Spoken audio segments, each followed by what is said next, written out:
gun down. Great job. Look at that. You did a great job. Great job.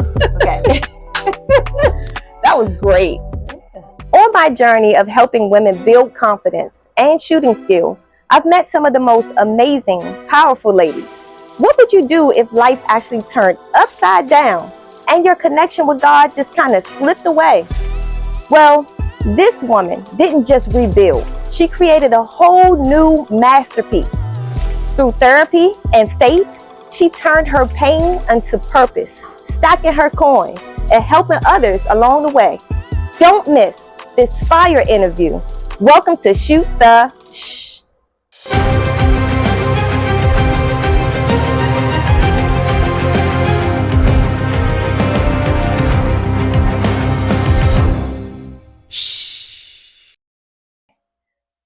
Today, I'm honored to welcome a special guest.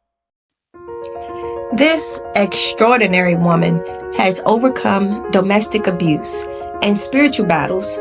Through life's toughest moments, she's found her way back to God and embraced therapy. After deep prayer and self-reflection, she's now a successful author of multiple books, some of which have been turned into a play with a short film on the way. She's been featured in magazines and even recognized by President Obama for her incredible community work. Please welcome Miss Nikki Moore. Thank you so much for joining us today. I really appreciate you coming out. All right. Thank you for having me. It's nice to be here with you. That's good. And you did extremely well at the range. I know you were a little bit nervous at first. Yes. But then after a while, you got a little bit more, you got really comfortable actually, pretty quickly. Yeah. It wasn't bad as I thought it was going to be, but still, you know, that thing like it's going to backfire and come back to get me. So yeah, I got over that a little bit today. So yeah, so thank you for helping me through that little process. You're welcome. You're welcome. My pleasure. So help me understand exactly what you mean about it coming back to you. I just want to make sure the audience understand that, because I know you expressed that to me. Right. Your experience with shooting was shooting in the backyard. Right. And can you elaborate on a little bit more? So shooting a gun in the backyard, I was so scared that the bullet was going to ricochet off of a tree and come back to hit me. So that's what I mean, coming back to me, like, and that's my fear. That was my fear of shooting a gun, because I was always asked by, you know, family members or whoever, you want to try shooting a gun? No, because I'm scared it's going to ricochet off of something and come back and just hit me. And that's my fear. So I never did it. I never did it anymore until the day. So yes. Well, I'm really glad that we helped you through that process. Monique is an amazing instructor. Yes, she is. Yes, she is. She made me very comfortable, as well as you. So yes, thank you for helping me to get over the fear a little bit. Yeah. Well, I'm glad. Do you think you might continue? Maybe. Okay. All right. I'll think about it. I might keep putting that little bug in your ear. Get us another woman shooter out there. Yes. Yeah. And one thing about it is honestly, the more you do it, the more comfortable you become with it. I will tell you that if you wait for a long time before the next time you shoot, it's gonna like feel like you're doing it all over again now. Okay. I will have to admit that. Okay. Repetition is very much needed to be able to keep that confidence building, you know. And that's the biggest thing about shooting. It's just overcoming it and keep going, and eventually it'll be nothing to worry about. Right. Align your sights. Make contact with the trigger. Take the slack out. Relax. Press. Good. So I brought you here today because I wanted the viewers to really understand the things that you have going on. I mean, you're really inspirational. The fact of what you've gone through in your life, and you've turned your pain literally into something that was really literally a masterpiece. The fact that you're having these book deals, you're having movies, you're getting recognition for that president of all people. And so let's just start from the beginning here. So you started your first book. What's the title of your first book? How I Made It Through For Your Glory. That's the first book. And this book was made into a stage play, which we're getting ready to have it again in next month. I don't know too much more of what's going on, like the time yet in the place. But we know it is happening next month on the 19th. So Nice. I'm excited for that to come back because it was a powerful play. There was times where I had like the lumps in my throat because I was trying not to cry. Yes. Because they never would let me come to practice. I wanted to come to practice, but she would not allow me. She wanted me to see when everybody else saw. Yes. So, and it was such an amazing play. I mean, she told my story so well. That's so great. well. Yes. And afterward, I got so many hugs, and I didn't know you were going through this. Oh my God. You didn't tell us we needed tissue tonight. Like, it really touched so many people's heart. And some people that say, I really needed to see that because I'm going through that. And to see that you made it through, and to see you standing here and just talking to us. And, you know, it's just amazing what God has done, how he turned your heartache into this beautiful thing. Right. Yeah, that is definitely one of those things. Like, I didn't read the first one, but I read the last book. And I was definitely intrigued. I was like, this is totally something out of a Lifetime story. Yes. And so I was like, this is really, I was amazed at the fact that it was a page turner for me. Being as though I do like reading, but I do like reading usually like fantasy adventure type books. And anything that takes me out of this world, really, that's what I like to read. But I was actually interested. I was like, okay, she did great. As a writer on that level, you did great. Thank you. So it was one of those things where I was kind of expecting like, okay, I'm going into this thing with, I am going to have to read this book because I need to do research. I need to understand the person I'm going to interview. And I just didn't think I would necessarily enjoy it per se, because I don't typically like to read books this type of subject. But I definitely was intrigued. I was interested all the way through. Okay. That's good. Yes. So I wanted to make sure that the audience understood like your journey. I know you expressed to me that, how did you, I guess let me start with this. How did you decide to start writing?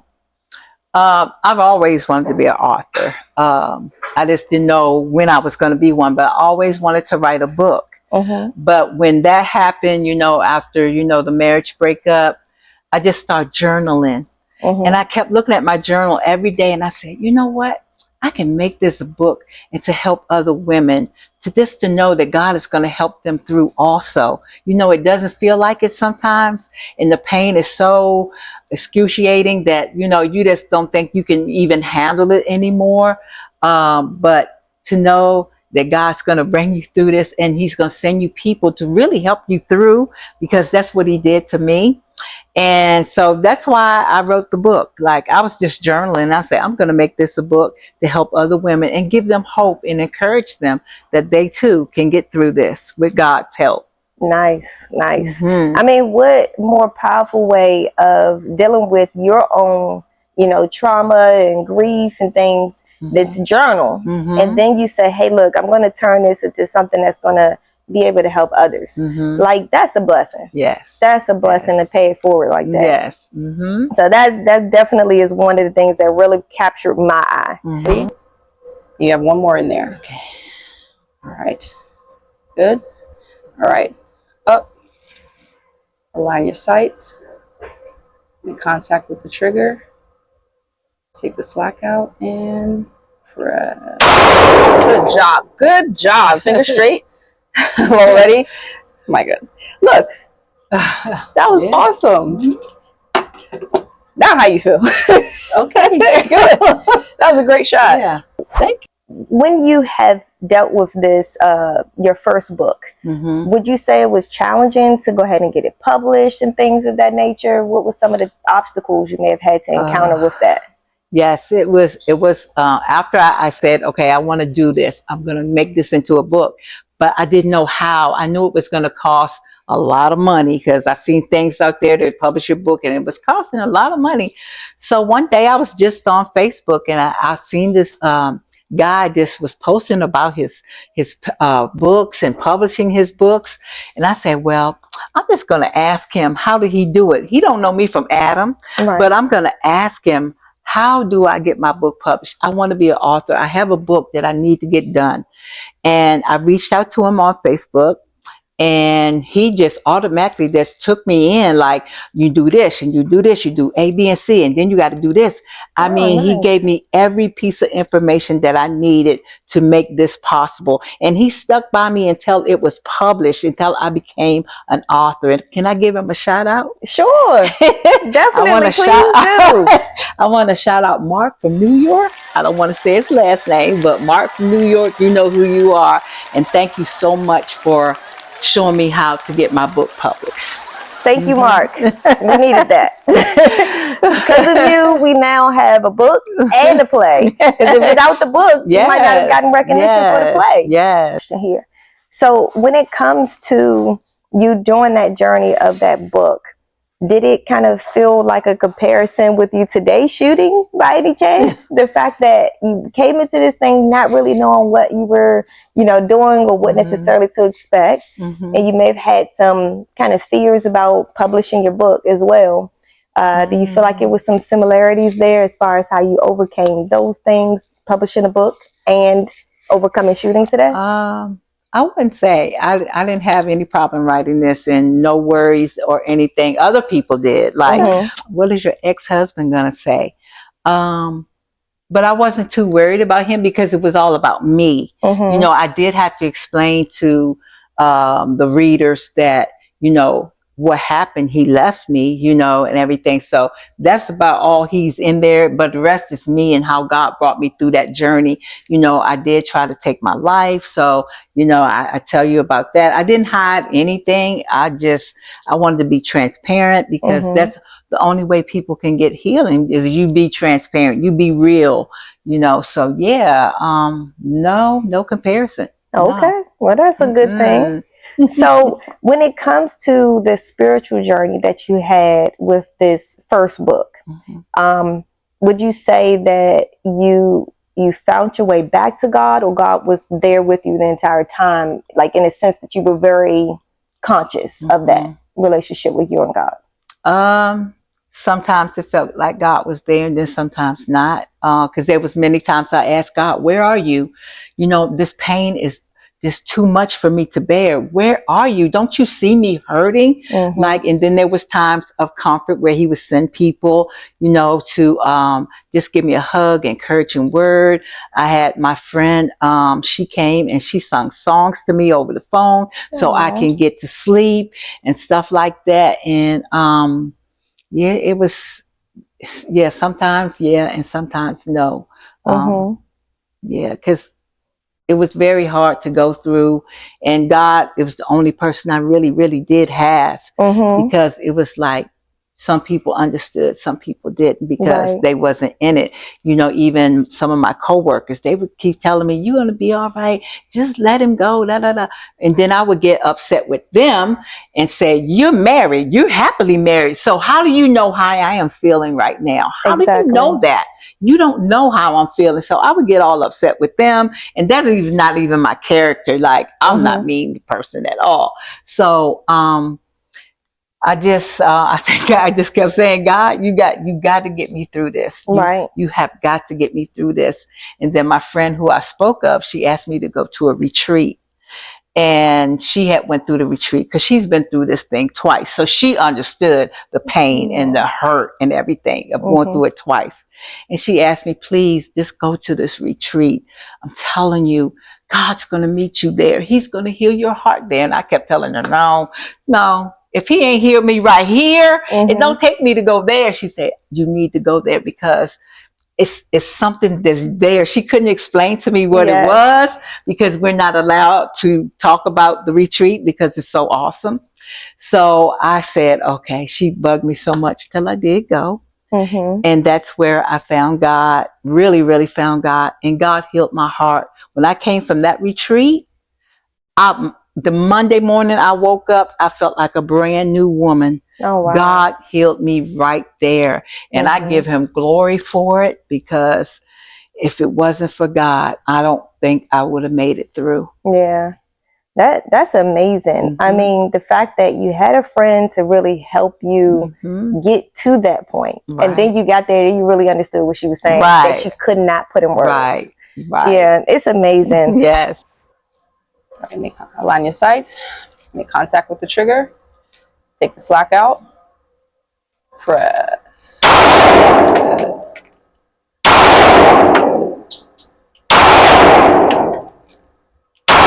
Good. All right, finger straight. Blow ready.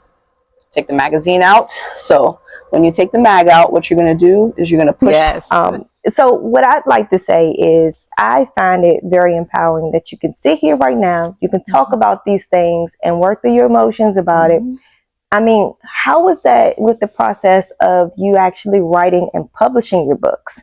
I don't know if I want to say you kind of relive these moments over and over and over again as it's being published, as the play is being made, as the short film is being made. How are you dealing with that, coping with reliving those moments? Because of God, I can do it now. Because I feel like I have grown, and I know it wasn't for me now. I know it was for all the women that I get to talk to. So I get so much joy of helping someone else out of their pain and encouraging them and to love on them. You know, I love that. So it doesn't bother me to go back and talk about it anymore. It really doesn't. That's amazing. It just gives me joy now, like, because I know it's helping someone else. I know it's helping someone else. So yeah, I'm good. I am great. so good. God has got me into a great place right now. That is really great. Would you say that your books being published and getting that information out there is a result of you having that strength to be able to deal with those moments? Yes. And just like I said, to see the joy on women's faces after they come out and let me know that, hey, your book helped me. You know, I just got an email the other day, like this lady read book 4 and she said, your book really helped me. It gave me strength. It gave me peace. It gave me everything that I needed. And I know that I can make it through this. And these are the kind of texts and email that I get. So yes, the books are, the books are doing what I wanted it to do, just to bring that encouragement and to let them know that you're going to be okay. Now, when it comes to the actual writing part of everything, I know you say you always were interested into writing. Did you feel like you grew as a writer from one book to the next? Oh, yes. Yes, from one book to the next. Yes, I have really grown, and I have a great editor, you know, who has, you know, taught me things and showed me, you know, where things go, how it would sound better. And so, yeah, I have seen my growth in all the books. Yes. That's amazing. I mean, writing for me has been kind of an outlet as well. I do journal. I do poems. I don't know if you've seen any of my poems yet, but I did post some on my YouTube channel. Oh, okay. And it's just something that I've always been able to do. And it's one of those skills that I think a lot of people may overlook and don't just basically take it for granted. But honestly, the ability to communicate with others through word is a strong thing. Yes. And especially if you can get in the form of a book, it's something that can last a lifetime, lifetimes. Yes. Yes. And so your message will go on and on and on, basically. And so that's one of the things that I find really empowering thing about writing, because you can leave that behind even after you're gone and still get a message across to someone. Yes. So gosh, I can't think of what movie it was. It was a movie I watched, and there was a scene where they bought a house. It was a couple that bought a house, and they had to get some kind of construction work done to the home. Something was happening behind a wall, and they had to actually break that wall down in order to fix what was behind it. And the house being an older home, there was actually a couple that lived there before them, had a whole life before them, and left a whole bunch of letters there. And they were able to actually read those letters, like a time capsule was there. And it was amazing. I was like, wow, that's really powerful. That would be really cool to find something like that. Yes, you sure would. Yeah. So I'm really inspired by word, honestly. Spoken word or written word, honestly. And so it goes a long way. This is a 1911 style firearm. It has a external hammer and a safety. So prior to you shooting, safety has to come off. Okay. So here won't do anything. Right. Then you come here and shoot. Okay. So when you pick it up, go ahead and take the safety off.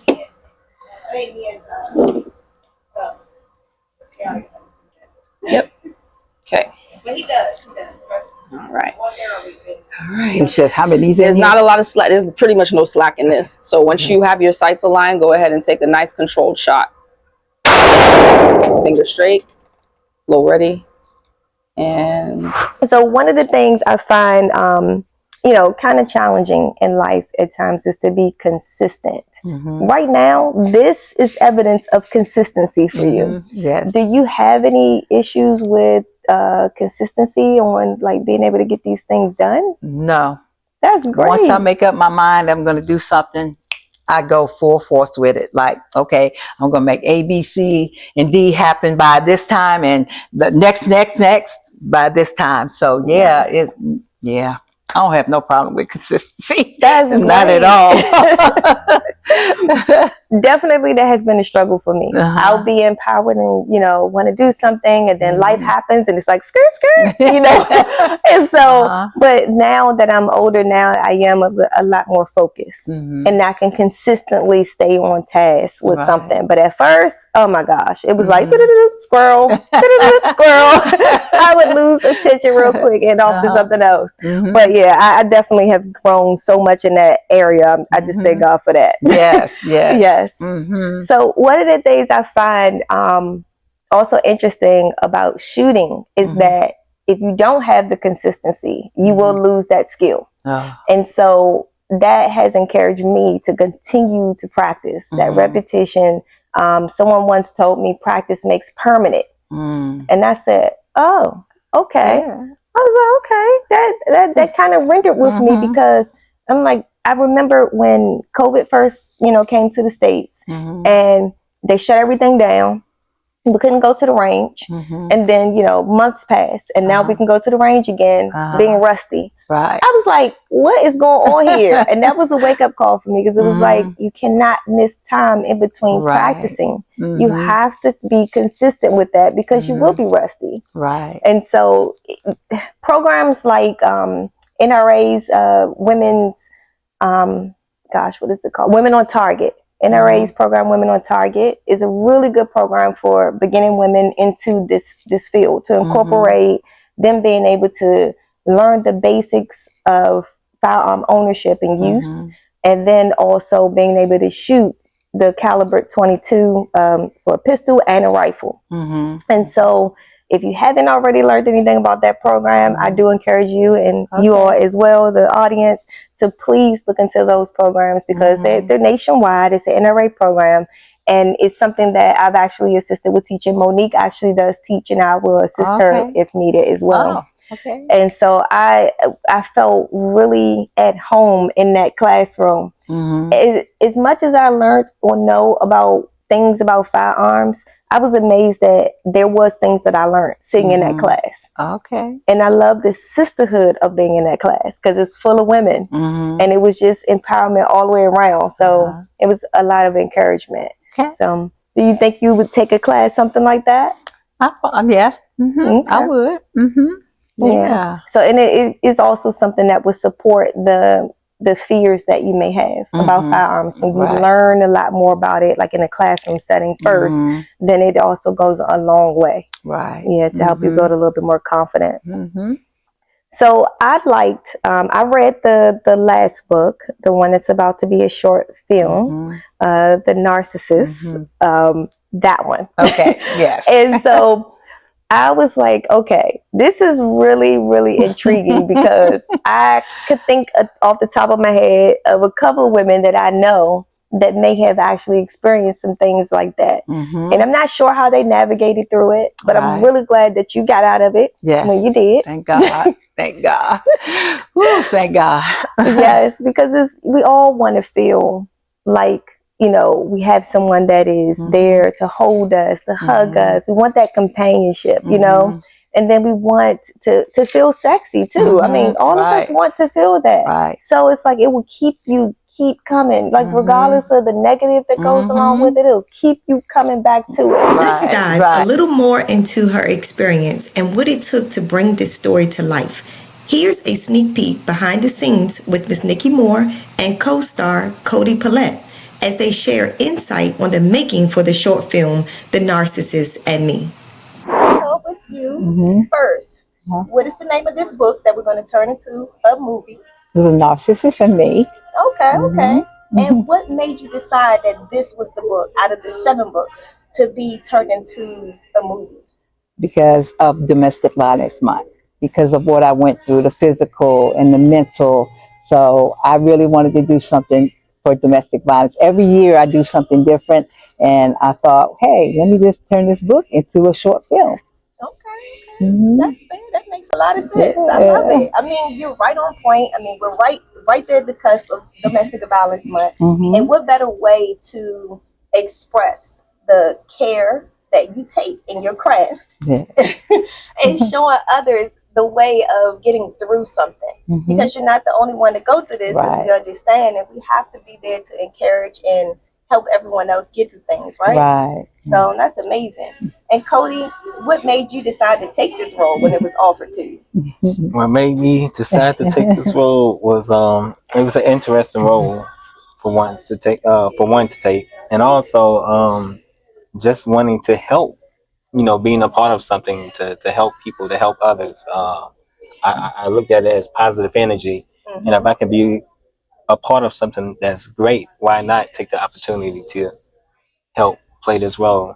That's amazing how God uses us all Right. be able to do different things. And so you guys are doing something really tremendously amazing, because not everybody's going to pick up a book and read it. And so, and not everybody who writes a book, their book gets turned into a movie.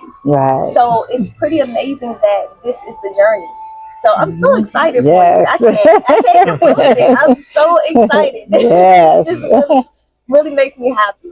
So, Kody, this role that you're playing, can you describe a little bit about the role that you're playing in this film? Yes, I can. I'm gonna be the bad guy. But even with me being the bad guy, I'm gonna have some good parts of me. And the role that I'm taking on, I will be very manipulative. I'm gonna be changing sides. I'm gonna be nice one minute, then I'm gonna flip the switch, and then I'm gonna be something completely different. And I'm gonna come off as somebody that hates you, and then I love you, and then I hate you again. So I think it's just something real interesting to play, because I'm gonna have to show different attributes and different emotions and attitudes, at any given moment, So it's gonna be a lot of up and down, Right. and I think that's gonna be good to put out there, because some people don't know they were a narcissist. A lot of people don't even know what a narcissist is, Right. So that's really good to bring that to the film. As I was saying before, a lot of people may not read the book. Me personally, I did. I'm proud to say I read it, and it was definitely an awesome book. Thank so you. I can't wait to see. I'm a big movie buff as well. Okay, so I can't wait to see if my imagination from reading a book is what is going to be portrayed on the film, or was I completely off with my imagination? So I can't wait to see that visually happen. So that's really cool that we're in this place being able to review these things now. Nikki, I would like to ask you, I understand you are actually playing yourself in this film. So how do you think that's gonna, I know that's gonna be emotional, okay? So I'm just trying to figure out, how was that process for you, coming to terms that you're gonna have to play this role of the person that you used to be, because you've grown so much from that moment. I thought about it a lot, like bringing all the memories back and everything, but I really think I'm going to be good because of the healing process that I've gone through. So I think I'm going to be fine. I mean, I might think about it like, hey, this was like this, but I don't think I'm going to be like, oh, I can't do this, and, get all emotional and everything. But I really think I've grown from that, and I think I'm going to be okay. That's good. And I think I really think this is going to be good for you. I think it's going to be a way for you to help yourself, you know, therapeutically wise, go through this type of thing here. And everybody doesn't get the opportunity to be able to do it in this way. And so this is a gift, honestly. It's a gift for you to be able to do that. You know, a lot of people run from their problems. And I love that you're like head on, like, okay, no, I'm not turning away with this. I'm not sweeping it under the rug. I'm going to deal with this thing. So that's pretty amazing that you're able to do that. If you would like to look at the entire interview with Miss Nikki and Mr. Kody, or you would like to purchase any of Miss Nikki's books, please look at the description for this video to find the links. So what did you feel was like the most challenging thing to let go? Far as being in that relationship? It was hard to let go, even though my love was real and his wasn't. And because of my love was real, it was hard for me to let go. And I wanted to see if I could change him. Would my love be enough to change him? So I was trying to change him and bring him into my world of love and joy and all this. And I found myself being in his world. Like, he was really taking, he was really changing me. But it was just love for me. Like, I really wanted to just pour my love on him so he could change, but that never happened. That never happened. I think that a lot of women go through the same thing of trying to change a man. And that's one of the things that, you know, as we grow older, we understand that we can't. We can't really change anyone. No. Everyone has to change themselves. So, and that's the way it works. So for any viewers out there, if you're out there trying to change someone, remember, you don't have the power to change them. Only they can do it for themselves. Or God. Yes. Or God. Yeah, definitely pray. If you are a spiritual person, get out there and pray, and it will come to pass. I promise you it works. I use it all the time. Okay. Align your sights. Make contact with the trigger. Take slack out. And press.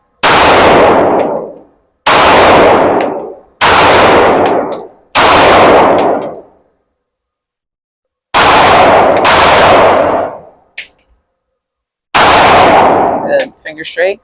Let's talk about something else that we didn't talk about. You got recognized by President Obama. How did that come to pass? I think it was 2015. I was sitting at work one day and a parent came in and he just started asking me, what did I do? You know, and he said, besides working here, what do you do outside of work? And I said, well, I have a nonprofit organization called Heavenly Helping Hands, and I help the community. You know, I have backpack drives, school drives. I have Christmas drives, Thanksgiving drives. I've even helped people with bills. He said, oh, okay. Well, would you mind if I put your name in for President Obama? Because he recognizes people who are doing outstanding things in their community. Would you mind if I tell him about he did something at the White House. I don't know, but he really couldn't tell me, but he did something there. And I said, well, sure. He said, well, can you write something up for me and tell me what you did, how long you've been doing this, and da-da-da. And I did. And I got a letter in the mail that said I will be recognized at this ceremony in Woodbridge. And yes, I won the award from President Obama for outstanding community service. So yes. That is amazing. That's my pride and joy. I got a gold medal. I got a certificate and a letter from him. So I got it framed, and that's my pride and joy right there. Like, I will never, like, I can't wait just to hang it again. And, you know, that was my pride and joy. Like, wow. Yes, it's amazing. I mean, when people do things out the kindness of their heart and not looking for anything in return. Not at all. When you do get that recognition, it just means so much more. It really does. It lets you know, it reassures that what you're doing is making a difference. If you don't want to be out there doing things for people and, you know, not really sure if it's actually making the impact that you expected. Right. So it's really great to have those type of things happen because you need that reassurance to keep you going. Right. Would you say after that it kind of fueled you to do more? Oh, yes. Oh, yes. And I did do more. Like, I really did. Like you say, it's not about me, it's about them and helping them, you know, even with the kids, giving out the backpacks, you know, even sometimes I went to deliver because some of the single moms didn't have a car. So I delivered them to their homes. And one little girl was going into the 8th grade. And I'll always remember this because it touched my heart so much. And she had me crying. I said, "You're not going to have Miss Nikki crying up in here all day." Like, she was so grateful to get a mechanical pencil. She said, "I'm in 8th grade, Miss Nikki, and I've never had a mechanical pencil, and I wanted one so bad." And the tears were so real and just streaming down her face. And I said, "Okay." And I was hugging her and everything. She said, "Thank you so much for my pencils." Aww. Thank you so much. So that did my heart so good, just to see that, and just the parents loving me, and just thank you for not wanting anything back. I say never, you know, never. It's about you guys and making you guys happy, you know, if it only for a moment, you know, that what warms my heart, that you're happy and that you have what you need. So for your organization, what actually inspired you to do this? Because of my giving heart. I've always been like this. I love blessing people. I love helping people. And I keep asking God, can I get some Oprah money so I can just help many people as I can. I know I can't help everybody, but if you just make me so rich, I will first help your kingdom, you know, dive into your kingdom and give the things that they need to my church, you know, or whoever. But, and just help other people, maybe send kids to college, do something, you know, that's my thing. And I do it to give God glory. Yeah. Everything I do it to give him glory because he's just using me as the vessel. Yeah. And I thank him for letting me be the vessel. Sometimes the pain was a little bit much to go to be the vessel, but I thank him now for letting me be the vessel because now I see the great things that's coming out of this because of his glory and his kindness and his love. Yeah. Yeah. Would you say that people, have you, I guess I should ask it this way. Are you ever concerned about people taking advantage of you because of your giving heart? Yes. Yeah. And I have been taken advantage of with the relationship with the narcissist. Yeah. I really did, you know, think he loved me at one point because that's how convincing they are. And I just gave. It would be money, clothing, shoes, hats, whatever. I gave so much in that 3 years of the relationship. Like, it was so much money just gone down the drain because of my caring and loving heart. So yeah, sometimes I do like, man, I don't want to go through that again, but that's just my heart. I just love to be a blessing to someone.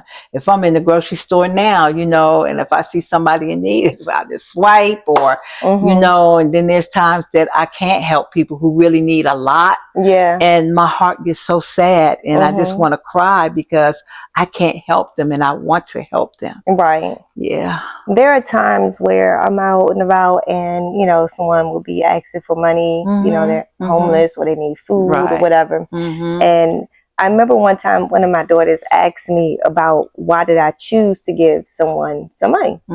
And I just told her, because her concern was that they might be taking advantage of me. Exactly. And that they may not be honest. She's heard or seen things in, you know, social media about people pretending to be homeless or this, that, and the other and taking advantage of people.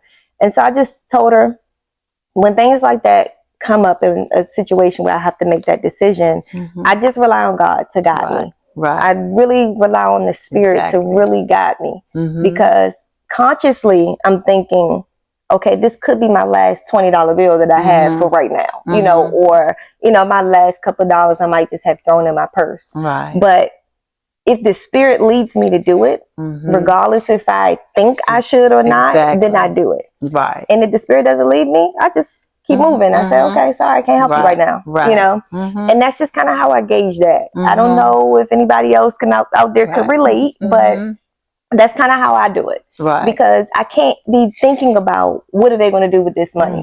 Because people think, you know, I'm not going to give someone that's homeless money because they might actually be trying to go get some more alcohol or something or some drugs. That's not my concern. My concern is the spirit led me to give this person money because they needed it. And I'm just being obedient. That's all I'm trying to do at that moment.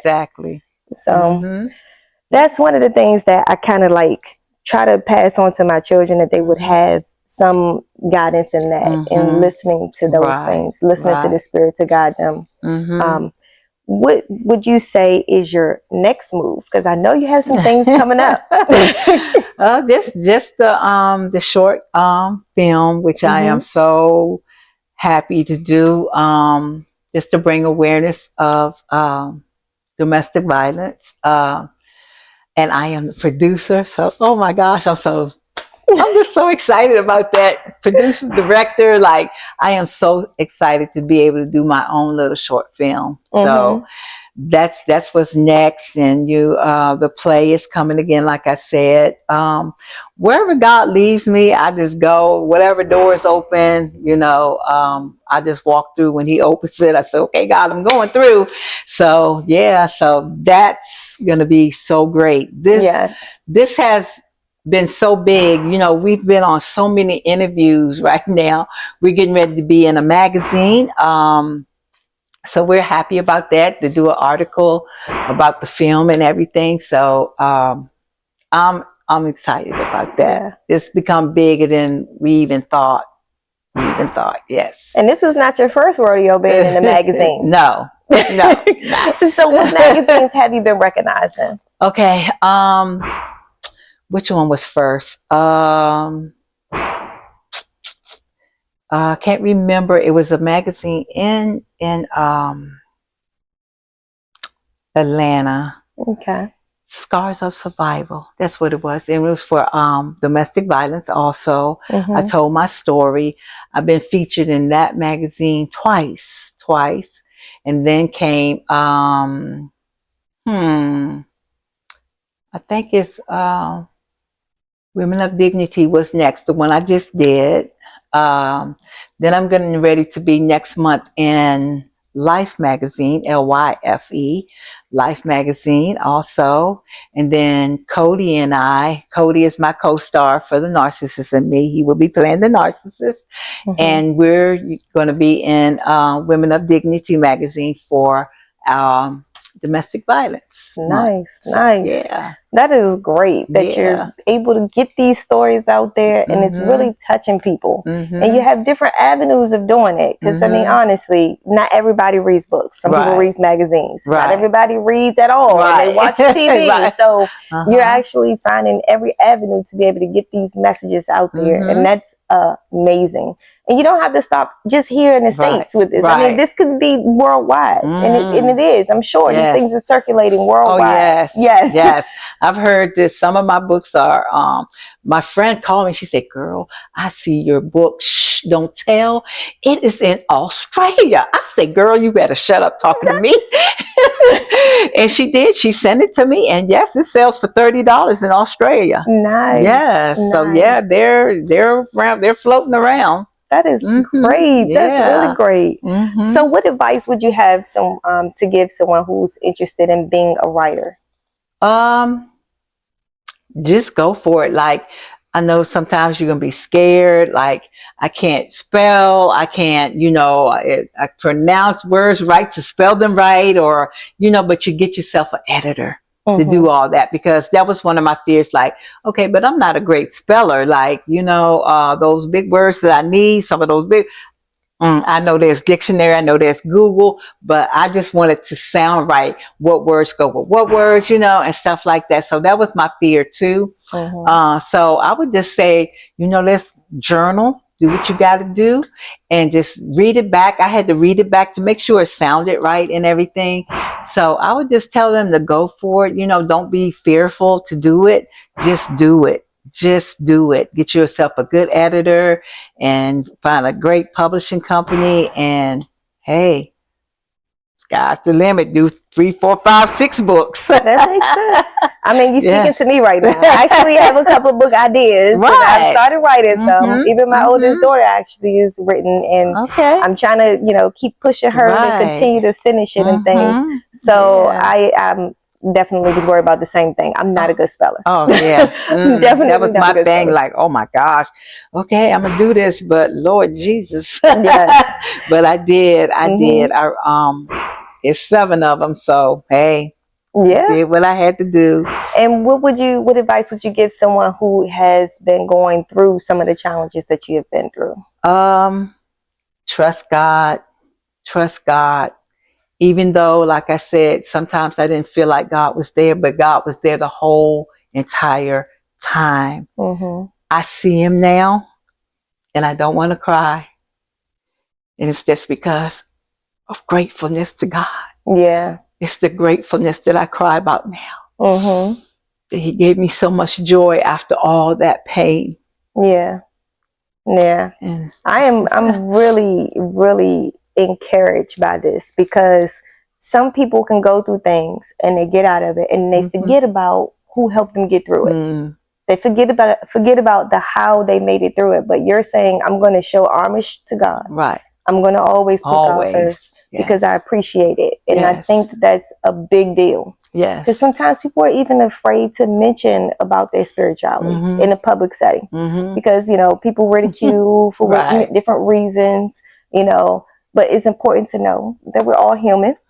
We all make mistakes. And we all go through different life challenges. But it's a matter about how you do it, how you take the next step, what's your next actions surrounding it. Right. And I think you're doing this in such a positive way. People have to realize that, that you're pure in your feelings to want to help others. Definitely. Yes. Yes. Always want to help others. Yes. So what I want to tell you next that we're going to do is we're going to play our little shoot or shh game, which I have a couple of questions to ask you. So we'll do that here in a few moments. Okay. And in between, so if you are shooting and you start to get tired, there's nothing wrong with, coming down a little bit and resting. Okay. Ready. So once I give you the command to press, then after that first one, you're going to go press on your own. Okay. All right. Line your sights. Make contact with the trigger. Take the slack out. Press. Good job. Good. Very nice. Look at that. Fingers. Okay. All right. So now we're going to play shoot or shh. Okay. And what this means is I'm going to ask you some questions. Some of these questions may be questions that you want to answer, so you'll just shoot the answer. Okay. And then some of them are questions that you may just say, I'll plead the fifth. Okay. All right. So my first question is, have you ever had someone to come to you and tell you to stop telling your truth because it's just too much for them? No. I haven't. Amazing. I have never had anyone do that. That's amazing. Do you find yourself having writer's block at times? Yes, I do. And how do you get through that? I just gotta wait. Like I gotta wait it out, and then something will come to me.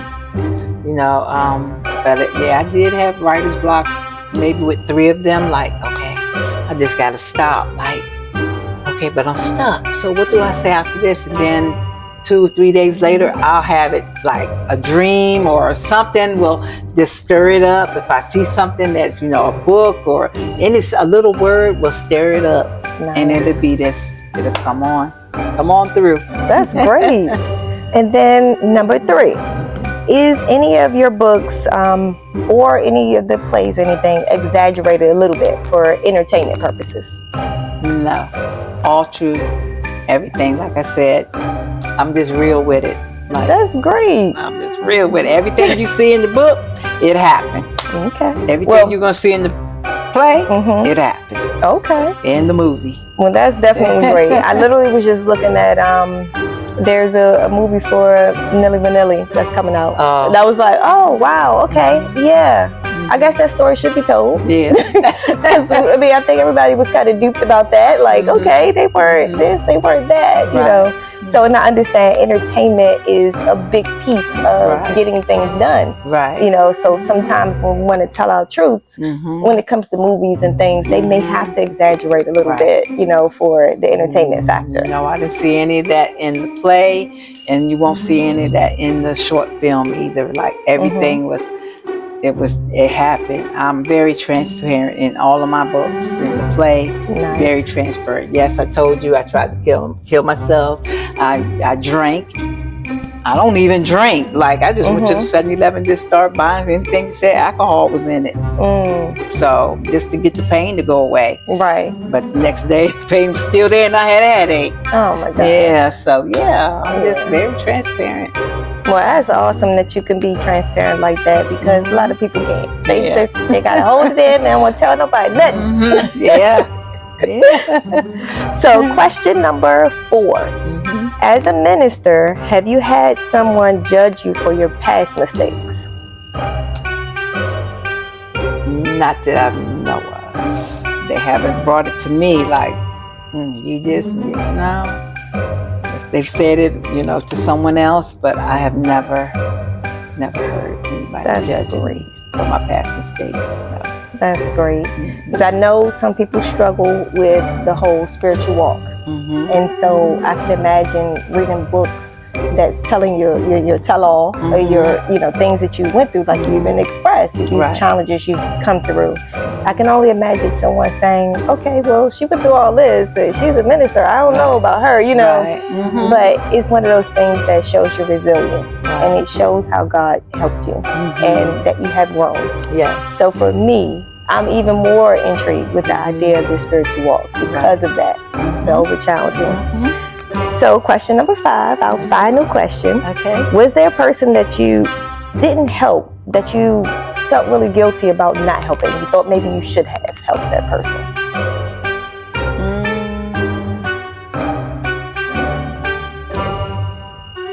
I would say yes, but because either I didn't have the finances or whatever they needed at the time, I didn't have. So I felt guilty that I couldn't help them. Yes, in that sense, yes. But for the most part, no. Like, I help.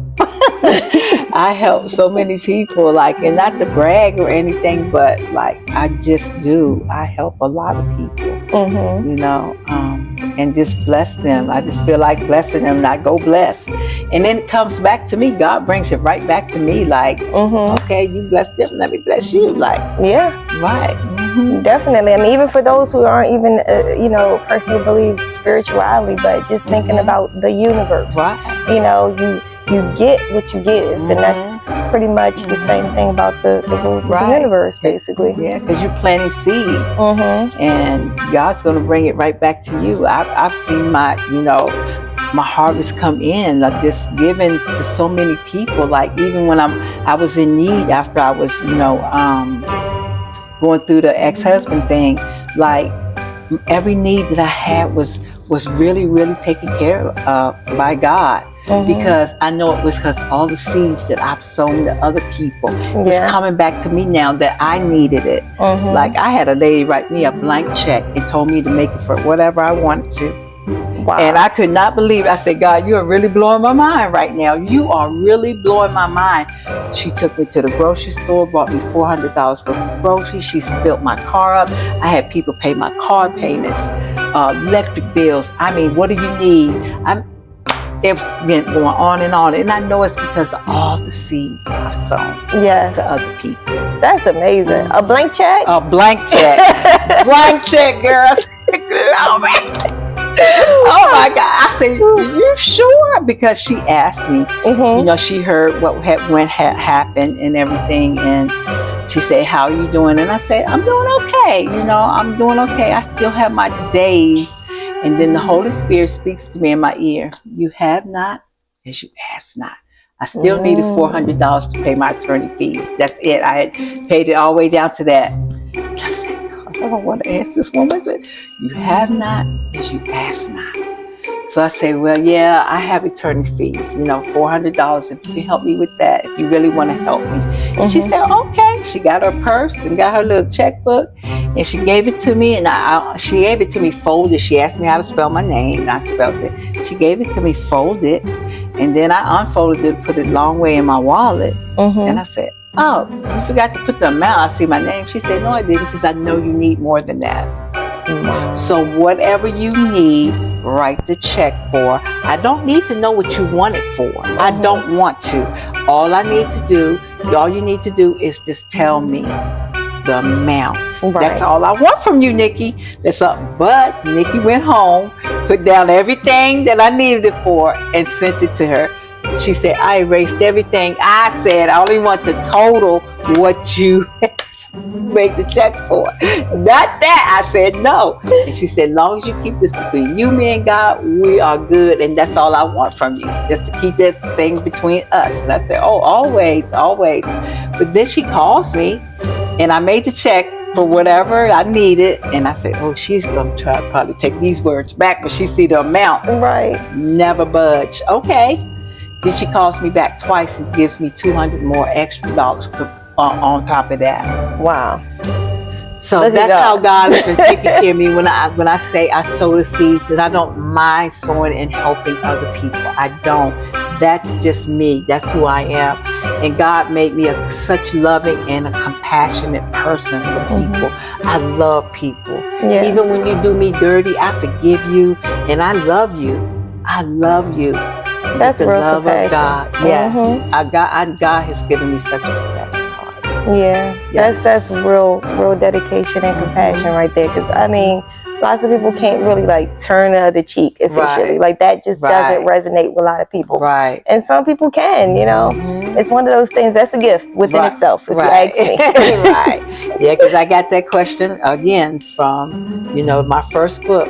And that's one of the questions they asked. Have you forgiven your ex-husband? Would you take him back if he asked you to come back to him? I said, yes, I forgave him. He couldn't even believe I forgave him, because I called him and said, I forgive you for what you did to me and how you hurt me. And he couldn't even believe, you really forgive me? Yeah, I sure am. You'll never hear about that again from me. I will never talk to you about that again. And no, I wouldn't take him back.